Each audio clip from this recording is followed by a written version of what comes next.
Tuesday morning இப்படி தான் போச்சு. தம்பி ஸ்கூல் போயிட்டான், அம்மா ஒர்க் போயிட்டாங்க. வீடெல்லாம் ஒரே குப்பையாக இருந்தது. சரி அதை க்ளீன் பண்ணிடலான்னு சொல்லிவிட்டு அதை க்ளீன் பண்ணிவிட்டு, அப்புறம் டேபிள்லாம் மெஸ்ஸியாக இருந்தது. அதெல்லாம் இருந்த இடத்துல வச்சுட்டு பசிச்சது செம்மையா. அதனால் கிச்சனுக்கு போயிட்டேன்.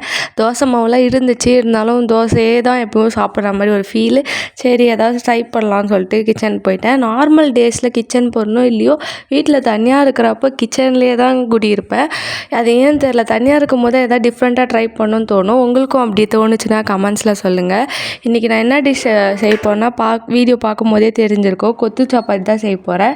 எனக்கு கொத்து பரோட்டானா ரொம்ப பிடிக்கும். ஆனால் நார்மல் பரோட்டா சாப்பிட்றத விட அந்த கொத்து பரோட்டாவில் ஒரு தனி டேஸ்ட்டு தான். அதனால் யூடியூப்பில் நிறையா வீடியோ பார்த்தேன், சப்பாத்தி வச்சு என்ன செய்யலாம்னு சொல்லிட்டு. என் கண்ணில் பட்டு தினமும் கொத்து சப்பாத்தி தான். சரி மசாலா, கரம் மசாலா, மஞ்சத்தூள், மிளகாத்தூள் போடணுமா. கரம் மசாலா இல்லாதனால மேகி மசாலா இருந்தது, அதை போட்டுட்டேன். அதுக்கப்புறம் 2 எக்கு உடச்சி விட்டு அதில் சப்பாத்தி போட்டுட்டேன்.